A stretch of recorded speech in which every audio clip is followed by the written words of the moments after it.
आज एक बार फिर हम स्वागत करते हैं डॉक्टर निधि अग्रवाल का अपने YouTube channel art in creation में और जानकारी हासिल करते हैं एक गंभीर परंतु सामान्यतः देखे जाने वाली बीमारी थायराइड के विषय में। नमस्ते, मैं doctor Nidhi Agarwal, consultant physician in Shankar Lal hospital. आज आपको थायराइड से रिलेटेड बीमारियों के बारे में बताती हूँ। थायराइड ग्लैंड एक बहुत इंपॉर्टेंट ग्लैंड है जो नेक में हमारे सिचुएटेड होती है। क्लेविकल से ऊपर और चिन से नीचे ये स्पेस होता है थायराइड ग्लैंड का। ये ग्लैंड बहुत इंपॉर्टेंट है क्योंकि ये हमारा मेटाबॉलिक रेट मतलब हार्ट की सारे शरीर की बॉडी की एक्टिविटीज़ को कंट्रोल करती है। थायराइड की वजह से डिजीज हो सकती है, बीमारियां हो सकती हैं, हाइपो और हाइपरथायराइडिज्म। हम लोगों में से सब लोग मोस्टली सोचते हैं कि केवल हाइपोथायराइडिज्म ही होता है, कि थायरॉक्सिन भी, लेकिन एक हाइपरथायराइडिज्म भी होता है। ये बीमारी, थायराइड की बीमारी मतलब थायराइड ग्लैंड का सिक्रीशन कम होना या ज़्यादा होना, हाइपो मतलब कम होना थायराइड का, जो कि मोस्ट कॉमनली होता है। हाइपरथायराइडिज्म बिल्कुल इसके अपोजिट होता है। हाइपोथायराइडिज्म में पेशेंट कैसे प्रोड्यूस करता है? वो कहता है बहुत आलस रह रहा है, महीना लेट आ रहा है, वजन बढ़ रहा है, खाना कम हो रहा है, हर समय निंद्रा रहती है। ठीक है। हाइपरथायराइडिज्म में इसके अपोजिट महीना जल्दी जल्दी आता है, आदमी पतला होता है, उसे घबराहट पाल्पिटेशन रहती है। तो हाइपरथायराइडिज्म के पेशेंट होते हैं, उन्हें हर समय हड़बड़ाहट झड़बड़ा रहती है, जो मिला वो खा लिया, टेंशन स्ट्रेस में रहेंगे, वो भी एक रिस्की फैक्टर होता है। वो हाइपोथायराइडिज्म से भी ज़्यादा रिस्की होता है। थायराइड के पेशेंट्स को जो हाइपोथायराइडिज्म होते हैं उन्हें बहुत ठंड लगती है, एक नॉर्मल पर्सन से ज़्यादा ठंड लगती है। उन्हें लगता है कि हर समय कुछ ओढ़ लें। गर्मी जो है वो हाइपरथायराइडिज्म के पेशेंट को लगती है, उन्हें हमेशा पसीना आता रहता है। कई बार थायराइड को इग्नोर इसलिए नहीं करना चाहिए, कई बार बहुत सीवियर कब्जी भी हो जाती है, कॉन्स्टिपेशन। लोग कहते हैं कि हमें पॉटी नहीं हो रही है, क्योंकि थायराइड की वजह से जो इंटेस्टाइन मसल्स हैं वो वीक हो जाती हैं। इसके अलावा मसल्स पेन बहुत होते हैं, जॉइंट्स पेन बहुत होते हैं, हर जगह जोड़ों पे दर्द रहता है, वीकनेस का ये भी पार्ट होता है कि वो लेटे रहते हैं। तो इन सिम्टम्स को भी हम इग्नोर नहीं कर सकते। कब्जी होना, स्किन का ड्राई होना, हेयर लॉस होना और ठंड ज़्यादा लगना। इस बीमारी से ज़्यादातर कौन प्रभावित होता है? इससे फीमेल्स अफेक्टेड होती हैं। मेल्स में अगर 6% फीमेल्स हैं तो मेल 1% है। महिलाओं में इसके क्या लक्षण हैं? ग्रोइंग एज की गर्ल्स होती हैं या फीमेल्स होती हैं, वो प्रेजेंट करती हैं, मुझे आलस आता है, काम करने का मन नहीं करता, महीना सही से नहीं आता, कुछ नहीं खाती तब भी वजन बढ़ा जा रहा है, मुझे हर समय नींद आती रहती है। लोग बात सोचते हैं कि इनके साथ परेशानी हो रही, कोई परेशानी नहीं है, ये दिमाग से ऐसा है। नहीं, ये दिमागी परेशानी नहीं है, कि ये अपना थायराइड जरूर इस समय चेक कराना चाहिए, क्योंकि मोस्टली थायराइड शुरू की स्टार्टिंग में अननोटिसेबल डिजीज होती है। लोग सोचते हैं कि शायद मौसम बदल रहा है, या हम ज़्यादा खा रहे हैं, या हम ज़्यादा स्ट्रेस में इसलिए हमारा महीना कंट्रोल में नहीं है, या महीना ज़्यादा या कम आ रहा है।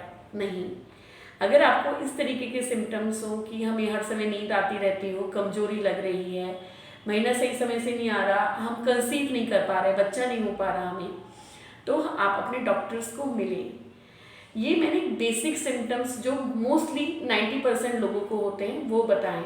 कई बार थायराइड की वजह से, जब थायराइड बड़ा होता है तो बहुत घबराहट रहती है, चिड़चिड़ापन रहता है, लोग बाग उससे भी सोचते हैं कि ऐसा बिहेव क्यों कर रहा है आदमी, लेकिन ये हाइपरथायराइडिज्म भी हो सकता है, जरूरी नहीं कोई मानसिक बीमारी हो। कई बार लोग इसकी वजह से, थायराइड की वजह से कंसीव नहीं कर पाती, बच्चा नहीं हो पाता, बच्चा रुक नहीं पाता।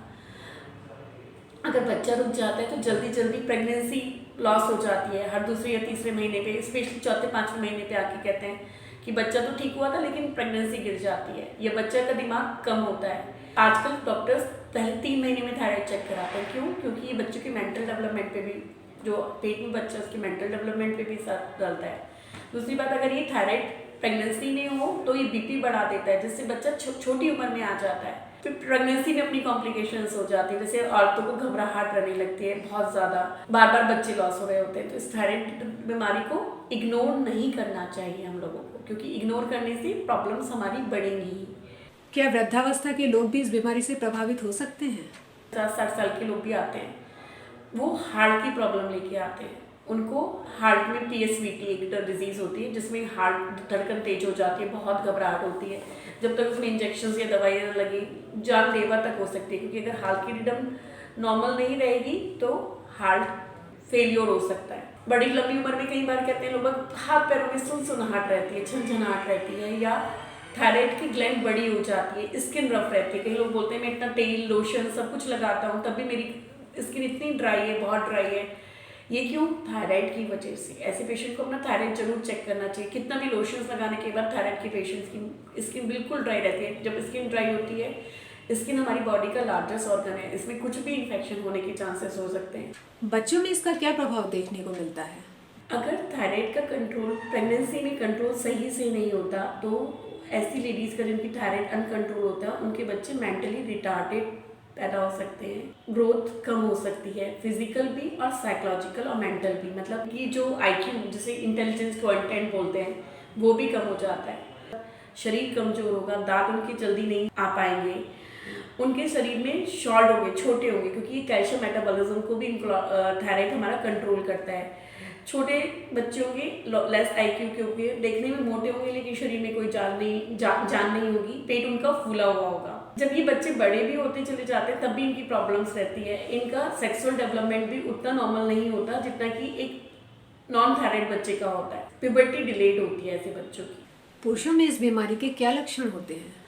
जेंट्स में थायराइड बहुत कम होता है, लेकिन थायराइड्स की मैंने अभी तक जितने पेशेंट्स देखे हैं वो हार्ट की प्रॉब्लम करके आते हैं, कि पाल्पिटेशन, घबराहट करके। कभी कभी मेल्स ये भी बोलते हैं कि मैम हमारी जो सेक्सुअल कैपेसिटी है वो कम हो गई है, या बहुत हमें आलस रहता है। इस तरीके से मेल प्रोड्यूस करते हैं, लेकिन मेल्स में ये प्रॉब्लम फीमेल्स के मुकाबले काफ़ी कम होती है।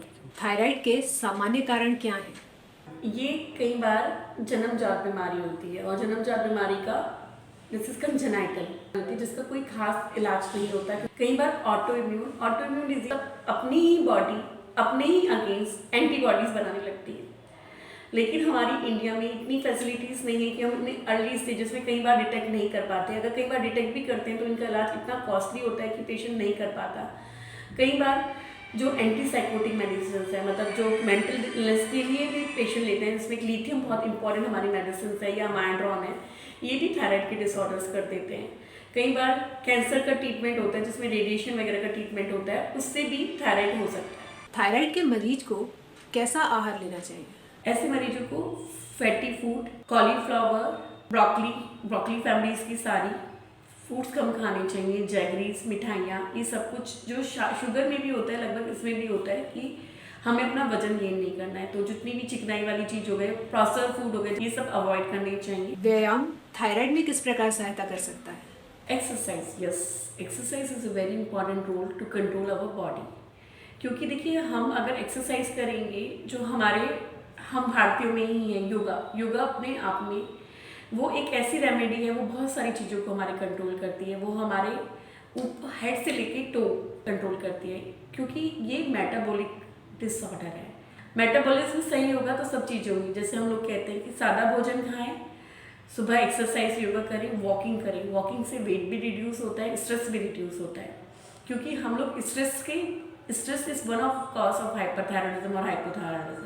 थायराइड में हमारा डायरेक्ट रोल नहीं है फिजियोथेरेपी या ट्रीट करने का।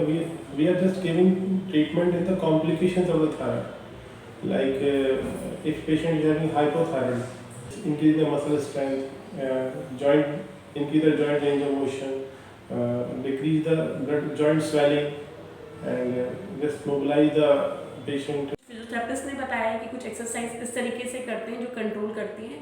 मैं अभी आपको डिमॉन्स्ट्रेट करके बता रही हूँ। आप अपनी गर्दन पीछे ले जाएं, थोड़ी देर ऊपर रखें, 1 2 3 4 5 6 7 8 9 10, सीधे, फिर ऊपर, फिर नीचे, फिर 10 आगे दिखाएं, 1 2 3 4 5 6 7 8 9 10। ऐसे आप 10 बार शुरुआत में 3-4 बार करें, फिर धीरे धीरे 10 बार करें, तो it's also very effective to control hypothyroidism. Doctor साहब, मैं चाहती हूँ आप समाज के लिए एक मैसेज दें। अगर आपके पास ऐसे सिम्टम्स आ रहे हैं कि हमें कमजोरी लग रही है, महीना सही से नहीं आ रहा है, वजन गेन हो रहा है, या बच्चा हमारा IQ कम लग रहा है, हमें अपने डॉक्टर से अर्जेंटली मिलना चाहिए, उसकी प्रॉपर अंडर केयर में रहना चाहिए। क्योंकि थायराइड की छोटी सी गोली बहुत छोटी सी, खाली पेट लेनी है, लेकिन अब इसी के कंट्रोल से हम बहुत सारी कॉम्प्लिकेशंस को बचा सकते हैं। मोस्टली लोग हाइपोथायराइडिज्म को जानते हैं, जिसमें थायरॉक्सिन ले रहे होते हैं, जिसमें खाली पेट एक निहार में कहते हैं कि दवाई लो। अपने डॉक्टर को टाइम टू टाइम कंसल्ट करना चाहिए। दूसरी बात है, डॉक्टर आपकी टैबलेट को अपने आप कम और ज़्यादा कर सकता है, लेकिन कई बार पेशेंट नहीं मिलते, वो थायराइड की दवाई खाते रहते हैं 10 साल तक, लेकिन बाद में परेशानी में आते हैं हाइपरथायराइडिज्म में। हाइपरथायराइडिज्म में क्या होता है, पेशेंट को बहुत ज़्यादा घबराहट होगी, वजन कम हो जाएगा। इसलिए रेगुलर चेकअप रखिए। हाइपो के साथ हाइपरथायराइडिज्म को भी इग्नोर ना करें। मैं निशा धन्यवाद करती हूँ डॉक्टर निधि अग्रवाल का इतनी महत्वपूर्ण जानकारी देने के लिए, और ऐसी ही महत्वपूर्ण जानकारी के लिए हमारे YouTube चैनल आर्टिन क्रिएशंस को लाइक, सब्सक्राइब और शेयर करें।